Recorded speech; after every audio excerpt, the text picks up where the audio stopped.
بسم اللہ الرحمن الرحیم۔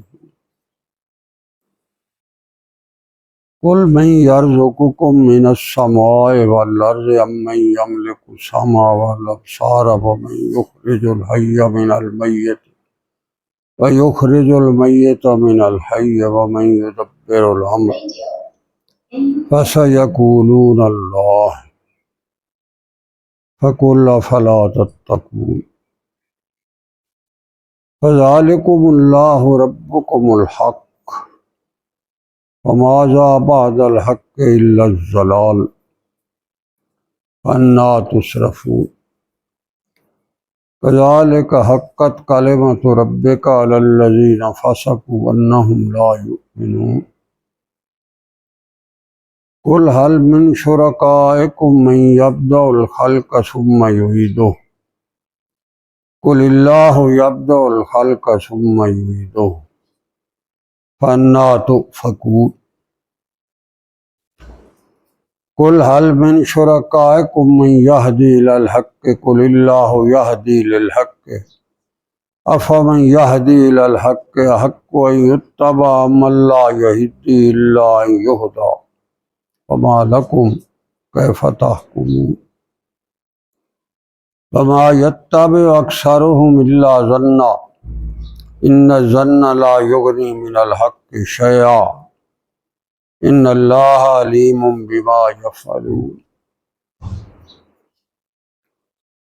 وما كان هذا القرآن يفترى من دون الله ولكن تصديق الذي بين يديه وتفصيل الكتاب لا ريب فيه من رب العالمين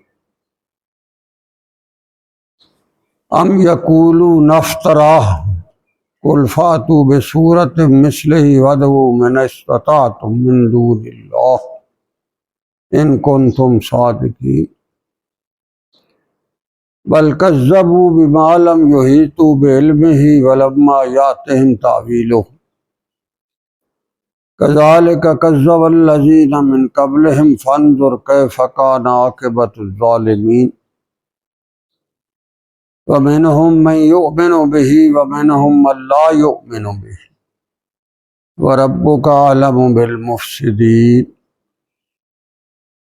اللهم سبحانك لا علم لنا إلا ما علمتنا إنك أنت العليم الحكيم رب اشرح لي صدري ويسر لي أمري واحلل عقدۃ من لسانی یفقہوا قولی رب زدنی علما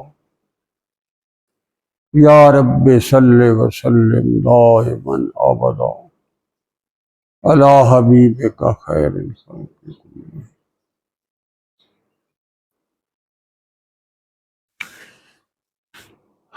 اللہ تبارک و تعالیٰ کی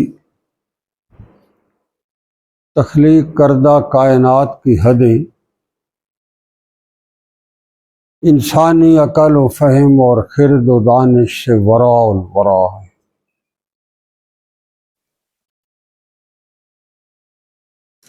اور اس نے جو کچھ اس میں بنایا ہے اور بسایا ہے اس کا علم بھی اسی کی قدرت کاملہ کو ہے، کوئی اور مخلوق اس کی حدوں کو نہیں چھو سکتی، اس کے ادراک سے یہ باہر ہے۔ ہمارا عالم یہ ہے کہ جس جہان میں ہم بستے ہیں اور اس جہان کے اندر جتنے نظام چلتے ہیں ہمیں ابھی تک ان کا بھی ادراک نہیں ہو پایا۔ سائنسدان دن بدن نئی نئی تحقیقیں لا رہے ہیں اور ساتھ ساتھ یہ بھی واضح طور پر بتا رہے ہیں کہ ابھی تک اس کے اوپر حتمی کوئی رائے نہیں ہے کہ کیا یہیں پر بس ہے یا آگے بھی کچھ ہے، کوئی پتہ نہیں۔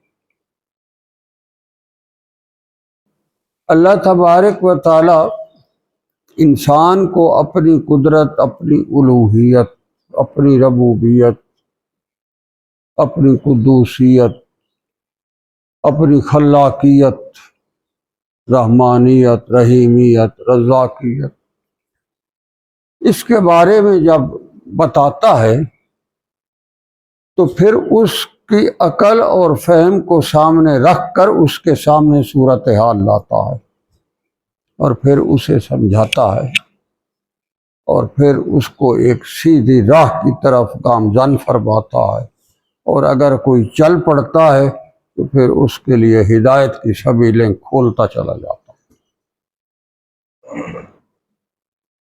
سورۃ یونس میں بہت سارے عجیب و غریب اللہ تبارک و تعالیٰ کی طرف سے اپنی خلائق اور اس کے مظاہر جو قدرت کاملہ میں ہر وقت کار فرما رہتے ہیں ان کی طرف دعوت فکر کی۔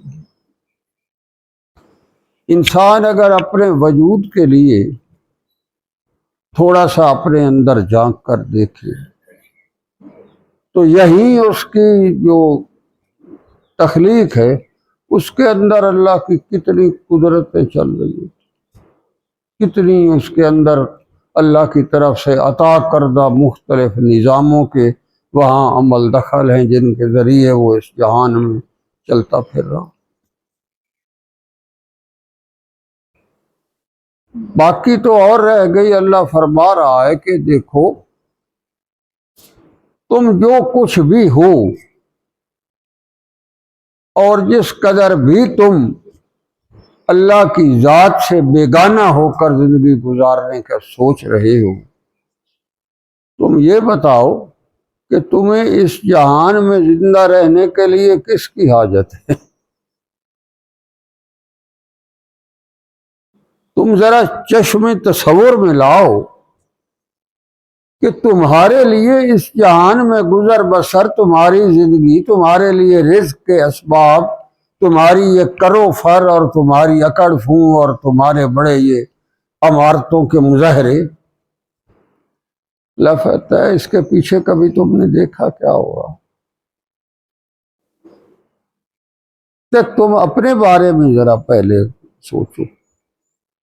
قریش مکہ جو تھے وہ جب آپ صلی اللہ علیہ وسلم سے بحثیں کرتے اور اس جہان کے بعد اگلی زندگی کے اوپر تبرے اور تبصرے اور عجیب و غریب تحفظات کا اظہار فرماتے کرتے، تو آپ صلی اللہ علیہ وآلہ وسلم کو اللہ تبارک و تعالیٰ وحی کے ذریعے فرماتے کہ میرے محمد صلی اللہ علیہ وآلہ وسلم ان سے ذرا یہ تو پوچھیے۔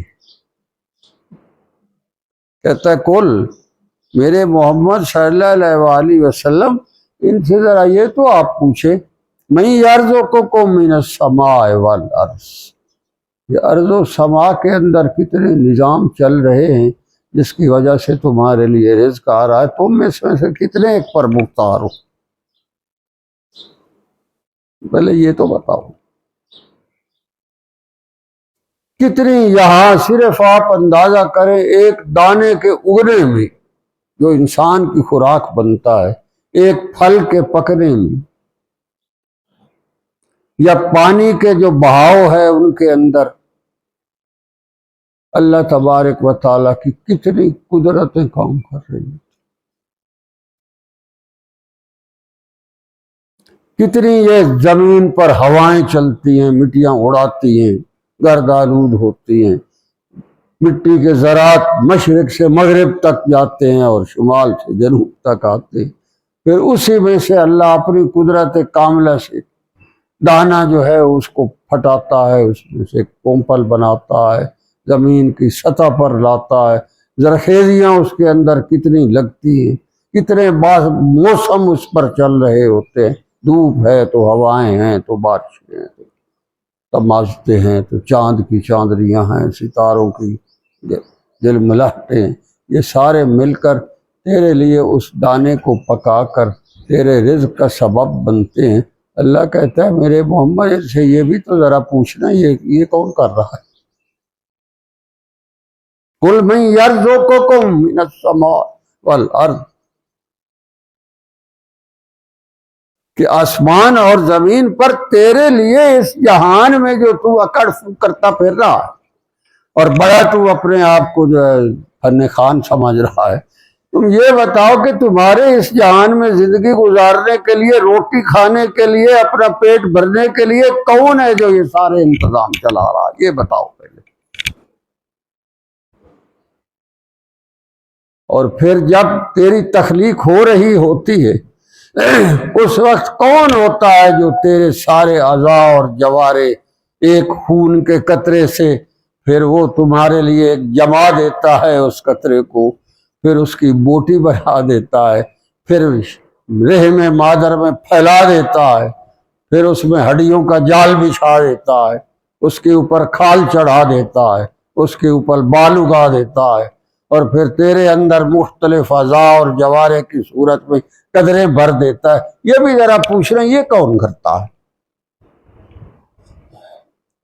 امن یملک السمع والابصار، کہ تیرے اندر پیدائش کے وقت جو سماعت و بصارت ہے یہ جو ہر کون برتا ہے؟ پہلے تو اپنا یہ بتا، تیرا رزق جو ہے جو تو یا کھا رہا ہے ہر وقت، اس پر کتنے میرے نظام چلتے؟ ان اللہ فالق الحب والنوا، سبحان اللہ۔ کہتا کون ہے جب تو اندھیرے میں بیج کا دانہ پھینک کر آ جاتا ہے اور وہ زمین کے اندر غائب ہو جاتا ہے، اور پھر اس میں سے میں نے اس کو پھٹا کر اس میں سے کوپل نکال کر سطح زمین پر کون لاتا ہے؟ یہ بتاؤ۔ اس پر پھر جو کچھ تمہارے لیے رزق ہے وہ کون کہاں کہاں سے اسباب بنا کر لاتا ہے؟ کھانا وہ کتنا پکتا ہے، کہاں سے وہ تیار ہوتا ہے، کتنے اس کے اوپر اللہ کی قدرت کاملہ چلتی ہے، اور پھر اس کے بعد جب تو خود صاحب پیدا ہو رہا ہوتا ہے تو ماں کے پیٹ کے اندر تیری سماعتیں اور بصارتیں کون تخلیق کرتا؟ اور پھر فرمایا سبحان اللہ وَمَن يُخْرِجُ الْحَيَّ مِنَ الْمَيِّتِ، کہ تیری حیثیت کیا تھی؟ تو کچھ بھی نہیں تھا، مٹی کے غبار سے تیری ابتدا کی ہم نے، اور تو مردہ تھا، مردے کو زندہ کس نے کیا؟ کون ہے جو اس مردہ سے زندہ کرتا؟ تم کبھی اپنی ذات پر کبھی تو نے غور کیا؟ یہ جو آپ پر میرے دین کے بارے میں اور میرے قرآن کے نزول کے بارے میں بحثوں پر بحثیں آپ کے ساتھ کرتے آ رہے ہیں، انہیں یہ بتائیں آپ کے رزق کا بندوبست کون کر رہا؟ تمہارے اندر یہ جو قدرے ہیں ماں کے پیٹ میں یہ کون تخلیق کر رہا ہے؟ ایک بدبودار قطرے سے تجھے کون اتنا بڑا انسان بنا کر اور تیرے اندر یہ ساری خصوصیتیں بھر کر اور تجھے ماں کے پیٹ سے باہر لاتا؟ یہ بھی ذرا بتاؤ تمہاری سماعت و بصارت کہاں سے آتی ہے؟ اگر یہی نہ ہو تو تیری ساری زندگی میں کتنا ہے؟ تیرے نہ کان ہو، نہ تجھے کچھ نظر آئے اور نہ تو کوئی سن سکے، تیری زندگی کیا ہوگی؟ کون ہے یہ جو بناتا ہے؟ اور پھر تیری اصلیت کیا؟ تو کچھ بھی نہیں تھا، مٹی کے ذرات تھے جو بکھرے ہوئے پڑے تھے، ان کو اللہ تبارک و تعالیٰ نے کہیں سے یکجا کیا، پھر اس میں سے تیری ابتدا کیا، اور ایک قطرہ بدبودار سے تو چلا، اور پھر چلتے چلتے چلتے اب تجھے میرے دین کی عظمت اور تقدس پر تبصرے کرنے کو دل کرتا؟ بے شرم! میرے محمد ان سے یہ پوچھئے قُلْ مَن يَرْزُقُكُم مِّنَ السَّمَاءِ وَالْأَرْضِ، ارض و سما سے تیرے رزق کے کون انتظام کرتا ہے؟ سما اس لیے کہ آسمانوں سے فیصلے تو اللہ کے ہوتے ہیں کہ اس کو زمین پر یہ دینا، اس لیے تو حدیث مبارکہ کہ جب انسان کی نطفے سے اس کی تخلیق کی ابتدا ہوتی ہے تو ملک الرحم جو ہے وہ اللہ کے حضور پیش کرتا ہے اس نطفے کو، اور عرض کرتا ہے اس کو کیا بنانا ہے، مرد بناؤں یا عورت بنانا، اور اس کا رزق کیا، اس کی عمر کتنی ہے، اس نے کہاں کب مر جانا ہے، کون سی جگہ پر مرنا، اس کو کافر بنانا ہے یا مسلمان بنانا ہے؟ تیرے فیصلے تو وہاں ہو رہے ہوتے آسمانوں۔ یہ باتیں اللہ اس وقت بتا دیتا ہے جب تیری تخلیق تیرے رحم مادر میں ہونے والی ہوتی ہے، وہاں سے شروع ہوتا ہے۔ اور تیری حیثیت کیا تھی جب تو ماں کے پیٹ میں آیا، تو کیا تھا تو، اور اس کے بعد ہم نے کیا کچھ وہاں بنایا تجھے، اور کس انداز میں تجھے ہم باہر لائے، تیرے رزق کے بندوبست کیے، تیری حیثیت تو کیا تھی۔ وَمَن يُخْرِجُ الْحَيَّ مِنَ الْمَيِّتِ وَيُخْرِجُ الْمَيِّتَ مِنَ الْحَيِّ، کون ہے جو زندوں کو مارتا ہے اور مردوں سے زندوں کو بناتا ہے؟ یہ سوال کرو میرے منہ میں۔ ان کو کہا تو باقی تب سے چھوڑ، تو اپنی گل پہ آؤ، تو کیا ہے؟ اس جہان میں تیری زندگی گزارنے کے لیے تیرے سارے انتظام اور بندوبست کون کر رہا ہے؟ ان کے پاس کوئی جواب نہیں ہوگا۔ فَسَيَقُولُونَ اللَّهُ، وہ کہیں گے اللہ ہی کرتا ہے۔ کوئی نہیں کہہ سکتا میں اپنے زور پر خود جی رہا ہوں، کوئی کہہ سکتا؟ یا میں اپنی مرضی سے اس جہان میں آ گیا ہوں، کوئی کہہ سکتا؟ یا جب اللہ کی طرف سے پھٹکاریں پڑتی ہیں اور ابتلائیں آتی ہیں اور عذاب آتے ہیں، اس وقت کون ہے جو بچا سکتا ہے؟ اس وقت اللہ فرماتا ہے، پھر یہ بڑے کہیں گے فَسَيَقُولُونَ اللَّهُ، وہ کہیں گے اللہ ہی سب کچھ کرتا ہے۔ فَقُلْ أَفَلَا تَتَّقُونَ، پھر فرمایا اب ان کو کہو تو کدھر مکالا بلدے پھر رہے ہو، کہاں پھر رہے؟ تمہیں حیا شرم نہیں آتی؟ اللہ سے ڈر نہیں لگتا؟ تمہاری سوچ صحیح نہیں ہوتی؟ تمہیں یہی میرے دین کی عظمت اور تقدس پر تبصرے سوچتے؟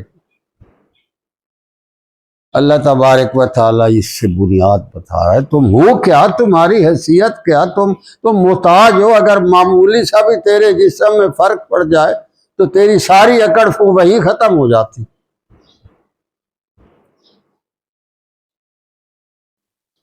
اللہ فرما رہا ہے فَذَلِكُمُ اللَّهُ رَبُّكُمُ الْحَقُّ، یہ ہے تیرا رب۔ فَذَلِكُمُ اللَّهُ، یہ ہے تیرا رب جس کے اندر تیرے لیے سب کچھ ہے۔ جہان کے اندر جس میں تجھے بسایا ہے، تیری ساری ضرورتوں کی تکمیل کو 50,000 سال پہلے یہاں جمع فرمایا ہے، اس کے بعد تجھے لایا۔ یہ بھی حدیث مبارک۔ اور جگہ فرماتا وَمَا مِن دَابَّةٍ فِي الْأَرْضِ إِلَّا عَلَى اللَّهِ رِزْقُهَا وَيَعْلَمُ مُسْتَقَرَّهَا وَمُسْتَوْدَاهَا كُلٌّ فِي كِتَابٍ مُبِينٍ۔ ہم نے سارے انتظام پکے کر رکھے ہیں تیرے، تو جو یہاں ہمارے دین کی عظمت اور تقدس کے اوپر بڑی نعت بھو چڑھا رہا ہے، تجھے بڑے تحفظات ہیں، بڑے تجھے تبصرے سوچتے ہیں، بڑی تجھے بحثیں آتی ہیں، بڑے تجھے نکات نکالتے ہو۔ میں تم اپنی بات کرو، تو ہے کیا، تیری ابتدا کہاں سے چلی؟ اَمَّن یملک السمع والابصار، تجھے یہ آنکھوں سے اندھا بنانے کی بجائے تیری آنکھوں کو بینائی کس نے دی؟ سماعت تجھے کس نے دی؟ آپ اندازہ کریں، ایک بندے کے پاس سب کچھ ہو، اندھا بھی ہو اور وہ سنے بھی کچھ نہ، اس کی زندگی کیا ہو؟ کیا کہتے ہیں یہ کون کر رہا ہے تیرے؟ اس وقت تو کہے گا فَسَيَقُولُونَ اللَّهُ، یہ سب کچھ اللہ کر رہا۔ فَقُلْ أَفَلَا تَتَّقُونَ، تو پھر آپ صلی اللہ علیہ وسلم سے فرمایا میرے بابا ان سے ذرا پوچھو، تم کس حال میں پھرے؟ تمہیں شرم نہیں آتی؟ اللہ کے احکامات کی بجاوری کی طرف نہیں آتے؟ تقوی اختیار نہیں کرتے؟ تمہارے اوپر کتنی اللہ نے کرم نوازیاں اور کتنی مہربانیاں، اور کیا کیا تیرے لیے اس جہان میں اس نے نظام چلائے، کتنے چلائے۔ اس جہان کے اندر جتنے نظام ہے، قدرت کار فرما ہے، ان کی تعداد بھی پتہ نہیں۔ سورج کہاں لاکھوں کروڑوں میل دور کھڑا ہے، اور اس کی تماشتیں یہاں آ رہی ہیں، کرنیں یہاں پہنچ کر تیری زندگی کے اندر ایک عجیب و غریب قسم کی خوشنمائی کر رہی ہیں۔ کبھی تجھے دھوپ کیا لگ رہی ہے تو کبھی تجھے سردی سے بچاؤ ہو رہا ہے، کبھی گرمی کے لیے تیری فصلوں کے سارا کام، کبھی بارشوں کا بہاؤ ہو رہا ہے، کبھی آسمانوں کے اوپر پہاڑوں کی چوٹیوں جیسی بڑی بڑی جگہوں پر تیرے لیے پانی کے ذخیرے اکٹھے ہو رہے ہیں، اور کبھی یہ دریا بہ رہے ہیں، کبھی نہریں ہیں، کبھی چشمے چل رہے ہیں۔ کبھی تیری زندگی کی رونق ہے۔ اللہ کہتا ہے مجھے یہ بتاؤ یہ کون کر رہا ہے؟ تم باقی تبصرے چھوڑ، تو اپنی بات کر۔ فَقُلْ أَفَلَا تَتَّقُونَ، ان کے پاس سوائے اس کے کوئی جواب نہیں ہوگا کہ بے حیا مت بنو، اللہ کی ذات کے ساتھ معاملہ کھڑا کرو۔ اگر ان سے یہ پوچھا جائے فَذَلِكُمُ اللَّهُ رَبُّكُمُ الْحَقُّ، یہ ہے اللہ، حق اللہ، جس کو جو حق ہے، جیسے اس کا حق ہے، جیسے اس کی شان ہے، جیسے اس کی عظمت ہے، جیسے اس کی رفعت ہے، جیسے اس کی قدرت کاملہ ہے، ارے تجھے اس کے آگے سرنگوں ہونا چاہیے۔ فَمَاذَا بَعْدَ الْحَقِّ إِلَّا الضَّلَالُ، اس حق کے بعد تو ساری تباہی اور بربادی ہے، اور کیا؟ اگر تجھے اللہ کی ذات کی نصرت اور تیرے اس وجود کو وہ اس جہان کے اندر اس کو نہ رکھے، اور یہ تیری صرف سماعت اور بصارت اور رزق کے اندر کمی ہو جائے نا تیری، ارب پتی بھی ہو نا، تو اسے تھوڑا سا کہیں کسی پروجیکٹ میں گھاٹا آ جائے، اس کی وہی نیندیں اڑ جاتی ہیں۔ تو وہ فرماتے یہ کون کر رہا ہے سارا کچھ؟ فَذَلِكُمُ اللَّهُ رَبُّكُمُ الْحَقُّ، حق ہے وہ جو اللہ کا کائنات ہے، رب ہے، جو اللہ ہے۔ اللہ کہتا ہے میں کر رہا ہوں، میں۔ فَمَاذَا بَعْدَ الْحَقِّ إِلَّا الضَّلَالُ، اور اس حق کے باغے پیچھے جہاں اللہ کی ذات کی تمہارے اوپر نصرت، مہربانی، کرم، عفو درگزر، اور اگر تمہارے اندر یہ رضاکیت اور تمہاری یہ جو ربوبیت اگر یہ بیچ میں سے نکال دو تو تیرے پاس ہے کیا؟ فَمَاذَا بَعْدَ الْحَقِّ إِلَّا الضَّلَالُ، سوائے گمراہی اور تباہی کے اور تیرے پاس کیا بچے گا باقی اگر اللہ کی نصرت نہ رہے؟ فَأَنَّىٰ تُصْرَفُونَ، دوسرا کدے مکالا بندے پھرتے ہو، تصرفون کہاں منہ چھا کے اٹھا کے ادھر ادھر پھر رہے ہو؟ تجھے اللہ کی ذات پسند نہیں آتی، اس کے احکامات پر تجھے اپنی بقا نظر نہیں آتی، اللہ کا سارے نظاموں کو تم رولتے پھر رہے ہو، اس کی عطا کردہ مہربانیاں اور رزق کو کھاتے پھر رہے ہو، دندناتے پھر رہے ہو، سماعت و بصارت سے بیٹھ کر تم بڑے بڑے اس کے مظاہرے کر رہے ہو۔ تمہیں یہ حیا شرم نہیں آتی؟ یہ بنانے والا اور تجھے اسٹیٹس پر رکھنے والا کون ہے؟ جس سٹیٹس پر تم کھڑے ہو کر اللہ کے دین کی عظمت اور تقدس پر تبصر کرتے ہو، یہ بتاؤ کہ تمہیں سٹیٹس پر لا کر اس جہان میں کھڑا کرنے والا کون ہے؟ فرمایا فَمَاذَا بَعْدَ الْحَقِّ إِلَّا الضَّلَالُ، اگر اللہ کی ذات کے ساتھ تیرا تعلق کھڑا نہ ہوا تو ضلالت اور تباہی تیرا مقدر ہوگی۔ تو دنیا کا بھی بادشاہ بن جائے، اس کے باوجود تیرا انجام انتہائی بھیانک ہے، یہ بات تجھے بتا دوں۔ فَأَنَّىٰ تُصْرَفُونَ، تو کدھر پھر رہا ہے؟ تمہیں اپنی حقیقت کا پتہ ہونا چاہیے، اللہ کی ذات کے ساتھ تیرا معاملہ کھڑا ہونا چاہیے۔ وہ کہتا ہے کذالک حقت کلمۃ ربک علی الذین فسقوا، تو کیا میری یہ بات جو فاسق اور فاجر ہیں، جو میرے دین کے باغی اور دشمن ہیں، ان کو سمجھ آنی چاہیے کہ یہ بات وہ لکھ لے، کذالک حقت کلمۃ ربک، اللہ کے اس باتوں کو لکھ لو، یہ حق ہے۔ علی الذین فسقوا، فاسقو یہ تمہارے اوپر حجت ہے، انہم لا یؤمنون، تم نہ لاؤ ایمان اللہ کی عظمت پر اور تقدس پر، کرو تم تمسخر محمد الرسول اللہ صلی اللہ علیہ وسلم۔ یہ باتیں میں لکھ رہا ہوں ساری اپنی قدرت کاملہ کے، میں تمہیں بتا رہا ہوں یہ سارا کچھ میرا عطا کردہ ہے۔ تمہاری زندگی میں سماعتوں اور بصارتوں کی رونقیں، یہ تیرے اوپر موج اور میلے، یہ تیری دنیا میں تماشے اور آؤ، میں یہ سارے میں لکھ رہا ہوں۔ حقت کلمۃ ربک، یہ ساری گلاں میں لکھی آ رہا ہے، پکی گل ہے۔ علی الذین فسقوا، جو فساق و فجار ہیں، جو اللہ کی ذات کی عظمت اور تقدس کے باغی، اپنے نفس کے پجاری اور شیطان کے حواری، اور اللہ کے دین کی عظمت اور تقدس سے آری سنت خیر الانام کے بھاگی گدے انہم لا یؤمنون، یہ تو نہ لاؤ ایمان۔ تمہارے ساتھ جب میری بات ہوگی تو پھر تمہیں سمجھ آئے گی کہ میں کیا تھا اور تو کیا کرتا پھر رہا تھا، میرا پیغام کیا تھا، میں نے کیا تیرے لیے ہدایت کے سامان بھیجے۔ یہ تو معمولی باتیں ہیں، میرا جو تجھے رزق تو وہ کیڑے مکوڑوں کو بھی دیتا، رزق تو وہ کہہ رہا ہے میں نے جس کو پیدا کیا ہے یہ میرے ذمے ہے۔ وَمَا مِن دَابَّةٍ فِي الْأَرْضِ إِلَّا عَلَى اللَّهِ رِزْقُهَا، جو بھی ذی روح چیز رزق جس کو چاہیے ہوتا ہے، فرمایا میرے ذمے رہا، وہ میں دوں گا۔ من کان یرید الحیات الدنیا وزینتها نوفی الیہم اعمالہم فیہا وہم فیہا لا یبخسون، اس کا وعدہ ہے۔ اگر تو دنیا کی ساری چپٹے مارنا پھر رہا ہے، بھائی ادھر سے بھی لے لوں، ادھر سے بھی کر لوں، ادھر سے بھی کر لوں، کرو تم۔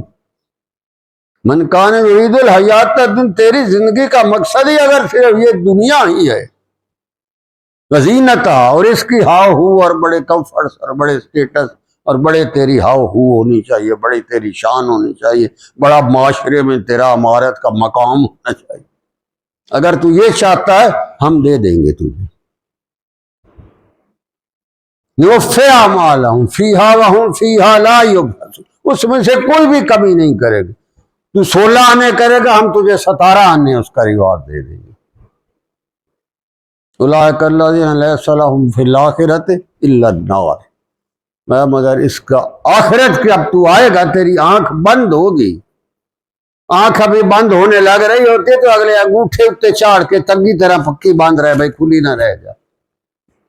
جب انسان جا رہا ہوتا ہے نا تو آپ نے دیکھا ہوگا کہ جو اس کے اوپر سب سے عزیز ہوتے ہیں وہ آنکھ پر انگوٹھے دیتے ہیں تاکہ اچھی طرح بند ہو جائے، کہیں کھلی نہ رہ جائے۔ لیکن جب تیری آنکھ بند ہو رہی ہوگی نا، لیس لہم فی النار، تجھے سوائے جہنم کی آگ کے اور تیرے پاس کچھ بھی نہیں ہوگا۔ وَحَبِطَ مَا عَمَلُوا، تیرے سارے اعمال آباد ہیں، کوئی پسند نہیں۔ جب تیرا معاملہ اللہ سے کھڑا نہ ہوا تو تیری کیا اللہ کو پسند ہے؟ کچھ بھی نہیں۔ کہتا ہے میرے محمد صلی اللہ علیہ وسلم ان سے ذرا یہ پوچھو، یہ جو بڑے آکڑے پھر رہے ہیں، کہ تمہاری زندگی کی رونقیں کس کے طفیل، کس کی کرم نوازی سے، کون یہ تمہیں سارا کچھ کر رہا؟ اور اگر تیرا معاملہ اللہ کے ساتھ کھڑا نہ رہا، فَذَلِكُمُ اللَّهُ رَبُّكُمُ الْحَقُّ، حق وہی ہے جو تیرا رب کہتا ہے اور تیرے محمد صلی اللہ علیہ وسلم کی طرف سے آیا ہے، اور میرے محمد صلی اللہ علیہ وسلم نے فرمایا ہے، حق تو وہی ہے۔ فَمَاذَا بَعْدَ الْحَقِّ إِلَّا الضَّلَالُ، اس حق کے علاوہ تو ساری دنیا میں اندھیرے ہی اندھیرے ہے، تیرے لیے کچھ بھی نہیں، تجھے تو قبر کا اندھیرا کھا جائے گا۔ اور قبر کی روشنیاں جو ہیں وہ کم سے بجلیوں سے نہیں ہوتی، وہ تیرے اس نفیس اور لطیف تعلق کا صدقہ ہوتا ہے جو تو یہاں اپنے اللہ سے اور محمد رسول اللہ سے قائم کرتا ہے، اس کی روشنی تمہیں وہاں ملے گی، باقی روشنیاں وہاں نہیں ہوں گی۔ اللہ کہتا ہے حقت کلمۃ ربک علی الذین فسقوا، یہ باتیں حق ہیں، یہ طے ہیں اللہ کی طرف سے، یہ قرآن کی آیتیں بن کر تیرے سامنے موجود ہے، تجھے جکڑنے کے لیے اور پکڑنے کے لیے یہی تمام حجت ہوگا۔ علی الذین فسقوا، یہ فاسق جو ہیں ان کے اوپر یہی ہے قرآن کی آیتیں، نہیں انہی کی حقانیت کے اوپر یہ پکڑے جائیں گے۔ انہم لا یؤمنون، ایمان ہی نہیں لاتے، اتنے دلائل کے باوجود نہیں لاتے۔ آگے اللہ نے فرمایا کل میرے محمد صلی اللہ علیہ وسلم ذرا ان سے یہ بھی پوچھے، هل من شرکائکم من یبدأ الخلق ثم یعیدہ، ارے جن سے تو نے امیدیں وابستہ کر رہی ہیں، کر رکھی ہیں، اور جن کے سے تم اپنے سود و زیاں کی امیدیں بنائی ہے، اس نال میرا تعلق ہویا تب مجھے بڑا فائدہ ہو جائے گا، اگر اس کے ہم نے تعلق توڑ دیا تو مجھے فلاں جو ہے وہ نقصان ہو جائے گا، تو ان سے امیدیں کرتا پھر رہا۔ تیری اپنی زندگی کا وجود جو ہے وہ کس کا رہین منت ہے؟ تجھے اس جہان میں زندگی بخش کر انسان بنا کر لانے والا کون ہے؟ تم یہ بتاؤ۔ تم جن سے امیدیں وابستہ کیے بیٹھے ہو اور جن سے تم توقعات لیے بیٹھے ہو اور جن کی ناراضگیوں سے تم ڈرتے ہو، تمہیں حیا نہیں آتی اللہ اور اس کے رسول کے حکم کے مقابلے میں گندے فاسقوں اور فاجروں کی اشیر بات کے لیے آگے ان کے جو ہے وہ تم پوچھلیاں باتیں پھر رہے؟ شرم کی بات ہے۔ اللہ کہتا آپ ان سے پوچھئے، میرے محمد صلی اللہ علیہ وسلم، ان سے ذرا آپ یہ پوچھئے، حل من شرکائکم من یبدأ الخلق ثم یعیدہ، ہے جن سے تم نے امیدیں وابستہ کر رکھی ہیں یہ تمہیں تخلیق کر سکتے ہیں اور پھر تمہیں دوبارہ یہ زندہ کر سکتے ہیں؟ کون ہے جو تمہاری اس زندگی کے حالات کو کنٹرول کر رہا ہے؟ کہاں سے تم کھا رہے ہو؟ یہ جو تمہارے اندر سماعت و بصارت اور عقل اور فہم اور علم کہ تم دعوے کرتے پھر، یہ کہاں سے آئی؟ کس نے دی تمہیں؟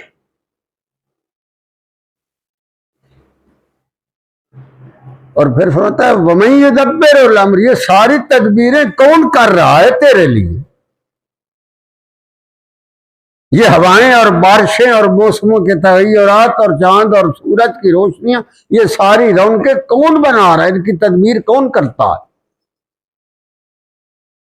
فرمایا قُلْ هَلْ مِن شُرَكَائِكُمْ، آپ میرے محمد صلی اللہ علیہ وسلم سے پوچھئے یہ جو تم نے مورتیاں بنا کے لکڑ کی تو پتھروں کی جو بیت اللہ میں رکھ کے تو ان کے آگے تم متھے ٹیکتے ہو، بے حیا، تمہیں شرم نہیں آتے؟ ان سے کیا لوگی؟ تو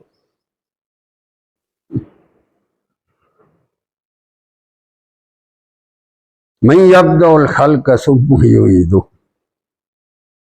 یہ کون ہے جو تمہیں اس جہان میں پیدا کر کے لاتا ہے اور پھر تمہیں دوبارہ یہاں سے اٹھائے گا، پھر تمہیں لے جائے گا؟ کوئی اور دعویٰ کر سکتا ہے؟ قُلِ اللَّهُ يَبْدَأُ الْخَلْقَ ثُمَّ يُعِيدُهُ، کہہ دیجئے کہ اللہ ہی کی شان اور عظمت اور ربوبیت ہے جو تمہیں مارتا بھی ہے، پھر پیدا بھی کرتا ہے، اور پھر اس جہان سے لے کر آگے تمہیں اپنے سامنے کھڑا بھی کرنے پر قادر ہے، وہی کرے گا۔ یہ ہوگا، میں تجھے کھڑا کروں گا۔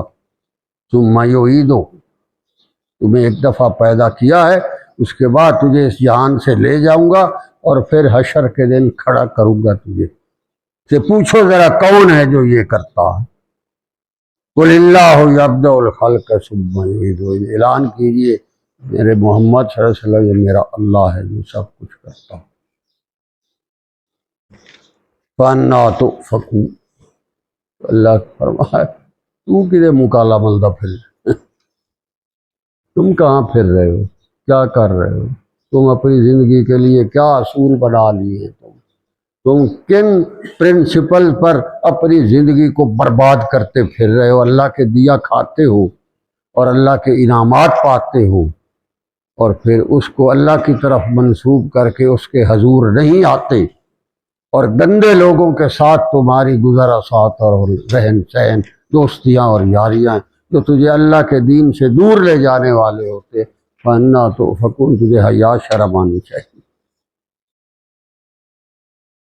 پھر فرمایا قُل، بار بار اسی بات پر آ رہا اللہ، میرے محمد صلی اللہ علیہ وسلم ذرا ان سے پوچھئے، قُلْ هَلْ مِن شُرَكَائِكُمْ، تمہارے جو شرکاء ہیں جن سے تمہاری امیدیں وابستہ ہیں، جن کے ساتھ تمہاری صبح شام گوٹھیں چلتی ہیں، مجلسیں لگتی ہیں، گپیں لگتی ہیں، ہوٹلوں پہ تم کٹھے بیٹھ کے ہنسے اور کھچکے کرتے ہو، یہ بتاؤ من یہدی الی الحق،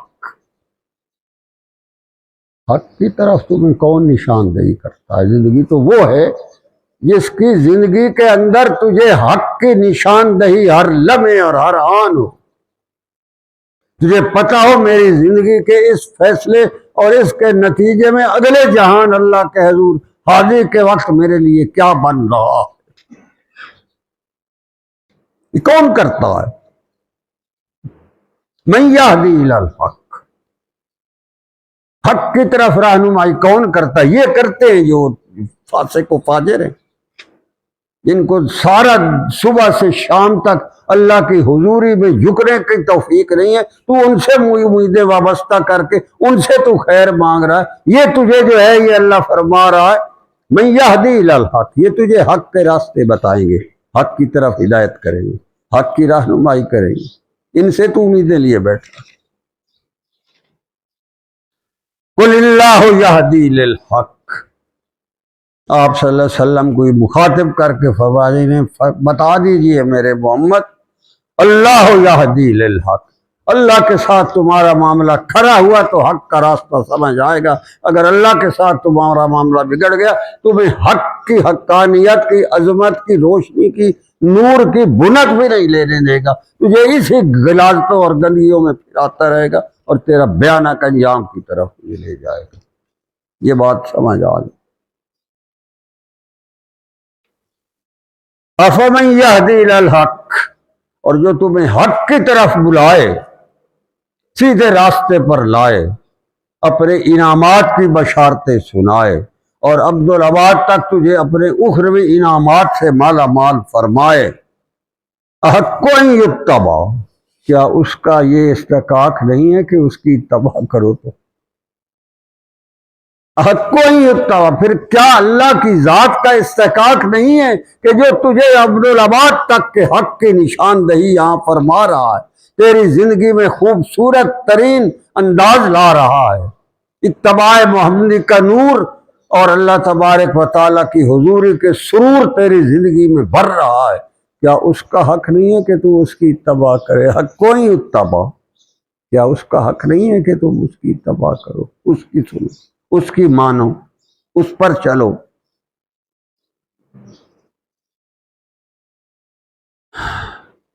اما لا یہدی الا ان یہدی، اللہ کہتا ہے جو خود بدکار ہے، گندے اور غلیظ لوگ ہیں، فاسق اور فاجر ہیں، جن کی اپنی زندگی میں بدبو اور تعفن اور اتباع محمدی کا ذرہ نہیں ہے، اللہ کی عظمت کا اور دین کے تقدس کا انہیں ادراک اور احساس تک نہیں ہے، جانوروں کی طرح وہ یہاں زندگی گزارتے پھر رہے ہیں۔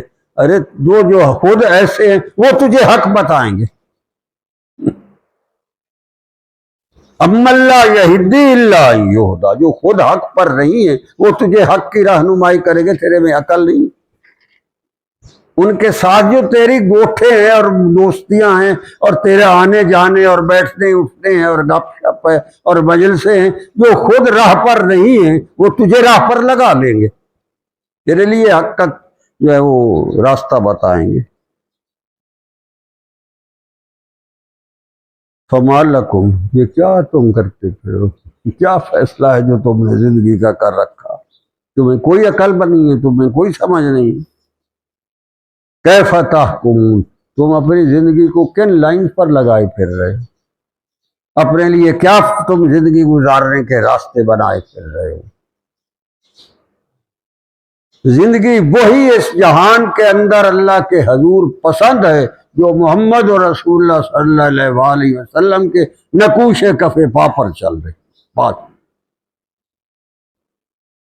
اللہ کہتا ہے تم جو خود راہ پر نہیں ہیں، جو خود اللہ کے مغضوب ہیں، جن پر ہر وقت اللہ کے عذاب اور لعنت اور پھٹکار پڑتی رہتی، تیری دوستیاں ان کے ساتھ کس بنیاد پر ہے؟ کیا تو یہ سمجھ بیٹھا کہ تجھے وہ حق کا راستہ بتا دے گے جن کی خود زندگی ایسی؟ فما لکم، کیا ہو گیا ہے تمہیں؟ تیری سوچ کہاں چلی گئی؟ تو کہاں جا پڑا ہے؟ تیری حالت کیا ہو گئی؟ تجھے کوئی احساس نہیں اپنا۔ فَأَنَّىٰ تُؤْفَكُونَ کیف تحکمون، تم اپنے بارے میں زندگی گزارنے کے کیا اصول بنائے پھر رہے، کن اصولوں پر چل رہے؟ تجھے یہ باتیں عقل میں نہیں آتی؟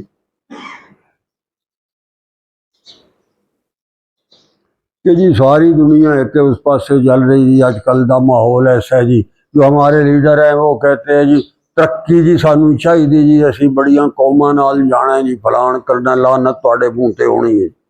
اللہ فرما رہا وما یتبع اکثرهم الا ظنا، ساری مخلوق جس کو اللہ کے دین کی عظمت اور تقدس کا احساس اور ادراک نہیں ہے، جس کے اندر نور ربانی اور فیضان محمدی کا ذرہ برابر جس کے ظاہر و باطن میں نہیں ہے، ان کی زندگی تو جنون پر ہے، بس اٹکل پچو، دماغ میں آیا ایک شیطان کا کوئی انہوں نے ڈالا اور شیطان کے پیچھے بھاگ پڑے۔ تمہارے پاس تو زندگی گزارنے کا کوئی مشن ہی نہیں ہے، کوئی گول نہیں ہے، کوئی منزل نہیں ہے، تمہاری زندگی کا جو تمہارا ہے اس کا کوئی اصول نہیں ہے، تو بجدھر لوگوں کو دیکھا اس طرف بھاگ پڑتے۔ وما یتبع اکثرهم الا ظنا، اکثریت جو لوگوں کی ہوتی ہے وہ ظن پر چل رہی ہوتی ہے، ان کے پاس زندگی کا کوئی ٹھوس اصول نہیں ہوتا، وہ صرف اور صرف دیکھا دیکھی پھر فلانا انج کر رہے تھے میں انج کر رہا، فلانا یہ کر رہا ہے تو میں نے یہ کرنا، فلانے کا یہ ہے تو ہم نے یہ کرنا، لوگوں کی دیکھا دیکھی۔ تم چلے تیرے سامنے تو اللہ کی طرف سے زندگی گزارنے کا اتنا خوبصورت مینڈیٹ ہے، اس کا ذاتی کلام ہے، زندگی کی گزران کا خوبصورت نظام ہے، محمد رسول اللہ صلی اللہ علیہ وسلم کی نبوت کا فیضان ہے، جبرائیل امین کی اڑان ہے 23 سال پر۔ اللہ نے جبرائیل امین کو بھی رسول کریم کہا کیونکہ اس کا واسطہ رسولوں سے پڑتا ہے، اور آپ صلی اللہ علیہ وسلم کے ساتھ اس کی نسبت ایسی تھی کہ آپ صلی اللہ علیہ وسلم نے فرمایا جبرائیل میرا دل کرتا ہے کہ تو میرے پاس ہر وقت آتا جاتا ہے، مجھے تجھ سے اتنی محبت ہو گئی، جلدی جلدی آیا کر۔ تو اس نے آگے سے بڑے ادب سے عرض کیا رسول اللہ میں تو اس وقت آ سکتا ہوں نا جب میرا اللہ حکم دے، اپنی مرضی سے تو میں نہیں آ سکتا۔ اللہ کہتا ہے تیرے پاس تو زندگی کی گزران کے یہ نظام تھا، اتنا خوبصورت اور پاکیزہ تیرے لیے میں نے اس جہان کے اندر نظام بنائے، تجھے پیدا کیا، تجھے محمد اور رسول اللہ دیا، اپنا پاک اور مقدس کلام دیا، سنت خیر الانام کی بہاریں تجھے میں نے دکھائیں، تجھے آپ صلی اللہ علیہ وآلہ وسلم کی نبوت کے فیضان دیے، تو کہاں کیا کر رہا ہے؟ تیری زندگی کا مشن ہے کیا؟ تو چاہتا کیا ہے؟ تجھے رزق دیا،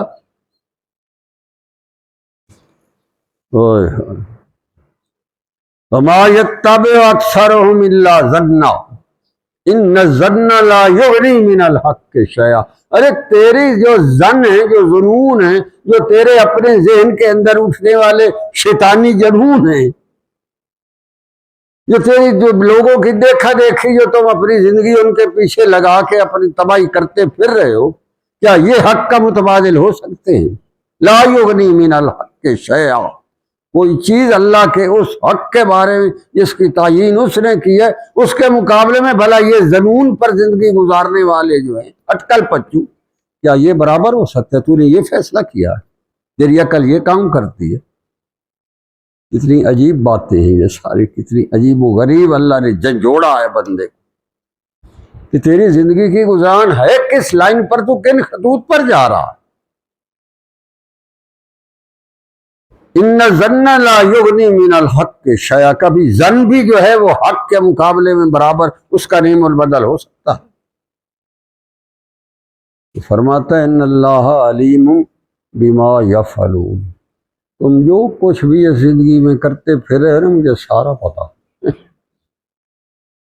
مجھے سب پتا، تمہاری نیتیں کیا ہیں، تمہارے ارادے کیا ہیں، تم اپنی زندگی گزارنے کے لیے کیا چیز پسند کرتے ہو، کہاں تم صرف اوپر سے دفعہ وقتی اور مٹی جاڑتے ہو اور اپنی طرف سے اندر منافقت کے بیج ہیں۔ اللہ کہتا ہے مجھے سب پتا، ان اللہ علیم بما یفعلون۔ وہ پھر آگے بات اپنے قرآن کی طرف لے آئی کہ یہ جو میں نے تیرے لیے نظام اتارا ہے، یہ پیغام تیرے لیے میں نے نازل کیا ہے، یہ میرا ذاتی کلام ہے، تو اس کے بارے میں تحفظات کا شکار ہو کر سوائے اپنی تباہی کے اور تجھے کیا ملے گا اس سے؟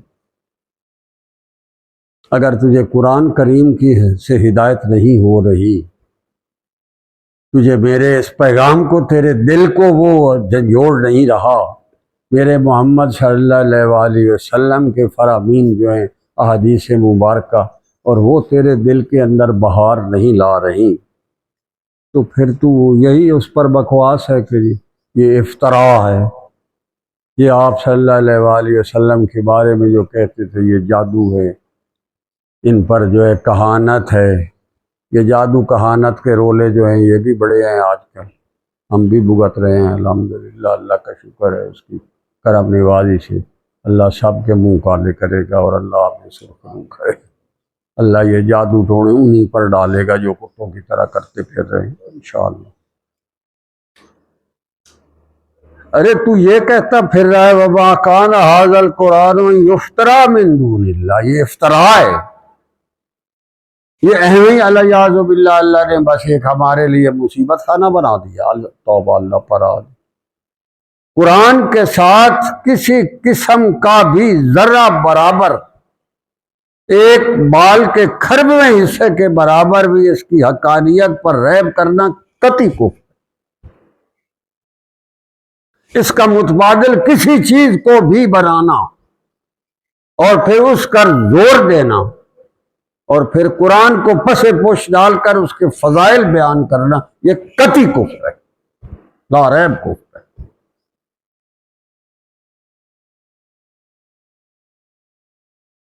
اور اللہ فرماتا ہے یہ تم کیسے وَلَٰكِن تَصْدِيقَ الَّذِي بَيْنَ يَدَيْهِ، یہ تو میری سابقہ کتابوں کی بھی تصدیق کرتا ہے، تجھے تو پتہ ہی نہیں ہے کہ ہزاروں سال پہلے کیا ہوا، یہ جو پچھلے حضرت نوح علیہ السلام، آدم علیہ السلام سے لے کر سارے انبیاء کرام کے جو ضروری قصص ہے وہ بتاتا ہے، ان کی تصدیق کرتا ہے، ان کی نبوت کا حقانیت کا اعلان کرتا ہے، اور باقی انبیاء پر ایمان لانے اور ان کے کتب اور صحف کو حق ماننے کو اللہ کریم فرماتا ہے یہ کتاب تو تجھے وہ کہہ رہی ہے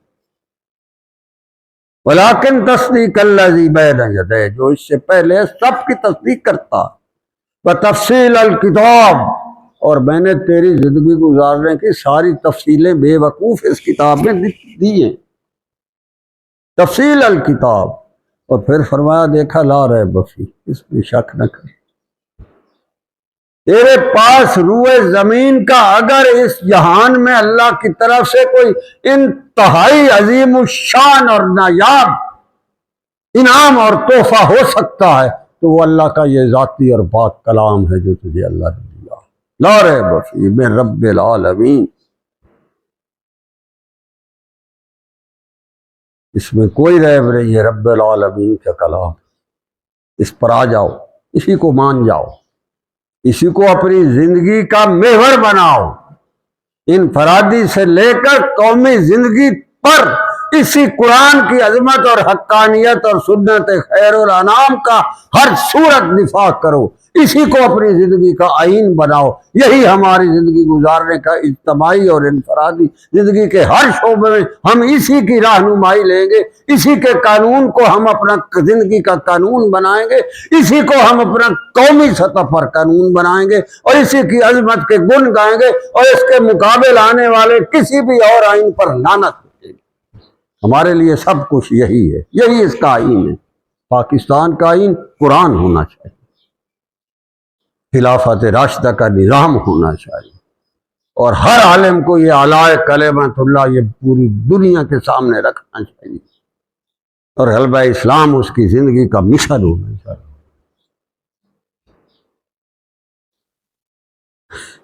اللہ پھر اور آگے مثال بتا رہا ہے، ام یقولون افطرا، یہ کہتے ہیں یہ ایویں یہ بیٹھے بٹھائی اللہ تبارک و تعالیٰ نے بھیج دیا، ایویں نہ ہوتا کوئی اللہ یعوذ باللہ نہ سر نہ پیر، افطرا کا مطلب ہے ایسی بات جیسا کوئی سر پیر ہی نہیں،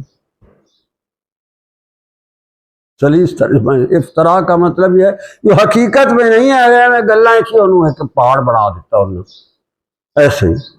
ہم یقولون افطرا، کیا سمجھے افطرا ہے میرا یہ پاک اور مقدس کلام، اگر ایسا ہے سبحان قل فاتوا بصورت مثلہ، پھر لاؤ اس جیسا ایک، کتنا عجیب چیلنج ہے جو پوری دنیا میں اللہ تبارک و تعالیٰ کی طرف سے عبد العباد تک لوگوں کو ہے، اور اس پر کتنی کوششیں ہوئی، بڑے بڑے لوگوں نے اس پر اپنی زور آزمائیاں سر کھپائے، اور ابو جہل اور مشرکین مکہ نے بڑے بڑے انعامات کے اعلان فرمائے۔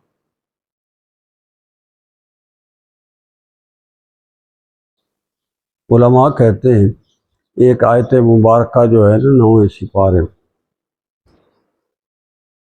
وکیل یار ربلئی ماں کے و یا سماؤ اکلئی وحیز الماء وقوضی الامر وسط الجودی وکیل ابودل للقوم الظالمین، یہ آیت ہے۔ اللہ نے فرمایا 11ویں سپارے میں آئی یا 12ویں میں کہ ہم نے جب طوفان نوح کو ختم کرنا چاہا تو ہم نے زمین کو حکم دیا، وکیل یارزب ماء کے و یا سماء اکلی، ہم نے زمین کو حکم دیا کہ اپنا پانی یہیں روک لے، اور آسمان کو حکم دیا کہ تھم جا تو، اور پھر زمین و آسمان نے ہمارا حکم فوراً مانا۔ اس کے نتیجے میں ہم نوح علیہ السلام کی کشتی جودی پہاڑ پر لے آئے۔ یہ ایک آیت جو ہے اس کے بارے میں علماء کہتے ہیں اس کے 17 الفاظ ہیں اس آیت میں، اور یہ اتنی افصح الآیات ہے کہ یہ آیت ایسی ہے جس کے اندر 17 الفاظ ہیں اور 19 گرامر کے اصول اس میں بیان ہوئے ہیں۔ افصح الآیت ہے اس کا، یہ انسان کوئی سوچ ہی نہیں سکتا، اسی ایک آیت کو کوئی نہیں بنا سکتا۔ 17 لفظوں پر مبنی 19 اس نے عربی گرامر کے اصول واضح کیے۔ کیا یہ اب انسان کے بس کی بات نہیں؟ اللہ کہتا لاؤ پھر اس جیسی کوئی صورت، ہم یقولون افطرا، ایسے بکواس کرتے پھر رہے ہو، یہ افطرا ہے۔ قل فاتوا بسورۃ مثلہ وادعوا من استطعتم من دون اللہ، لاؤ پھر اس جیسے بندے کو جو ہیں تمہارے پاس۔ 17 الفاظ میں 19 گرامر کے اصول ہے عربی لغت، کوئی انسان سوچ نہیں سکتا۔ یہی تو ابن مکھنا ایک بہت بڑا آدمی ہوا تھا بغداد کا، اس نے دعویٰ کیا ہوا تھا کہ میں اس جیسی آیت لاؤں گا۔ بڑا مشہور واقعہ ہے، تاریخی واقعہ ہے۔ وہ بازار سے گزر رہا تھا، اندر گھر میں بچہ کوئی بیٹھا ہوا یہی آیت پڑھ رہا تھا، گزرا جب باہر سے تو اس کی آواز سنی، اس نے کھڑا ہو گیا، رک گیا، واپس آ گئے۔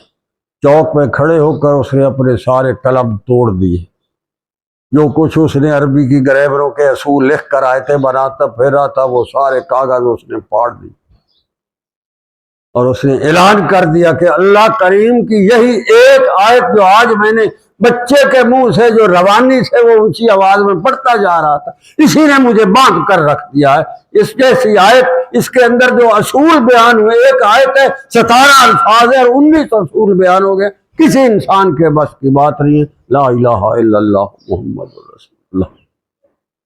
اللہ کہ لے آؤ پھر، قل فاتوا بسورۃ مثلہ، لاؤ اس جیسی ایک صورت لے آؤ، وادعوا من استطعتم، بھاگ لو پوری دنیا میں، بلاؤ لوگوں کو، 2 دعوتیں بٹھاؤ، ان کے کانفرنسیں کرو، ذرا بیٹھو۔ ابھی جہل سارا دن یہی تو کرتا رہے ہو، کچھ تو کرو اس کے بارے۔ من دون اللہ ان کنتم صادقین، نہیں کر سکتے، اللہ کہتا، سوال ہی پیدا نہیں ہوتا۔ آج تک اگر کوئی کر سکتا تو یہ کافر ہوتے۔ ان کے خود اپنی کتابوں کا جو انہوں نے حال کیا، یہ کس منہ سے اللہ کے پاک کلام کو جو ہے اس کے اوپر وہ بات کر سکتے؟ کبھی بھی نہیں کر سکتے۔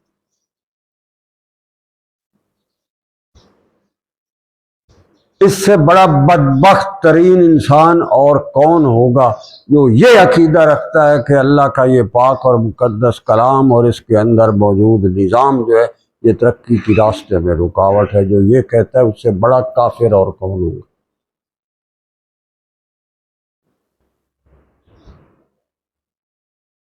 اور پھر جو اس کو امپریکٹیکیبل، یہ بہت اچھا ہے، سب ٹھیک ہے، آج دنیا کے ساتھ ہم اس کو نہیں چل سکتے لے کر، اس کے اندر بڑے بڑے شاہکار جو ہے اندر خانے، ان کو بھی شک ہے۔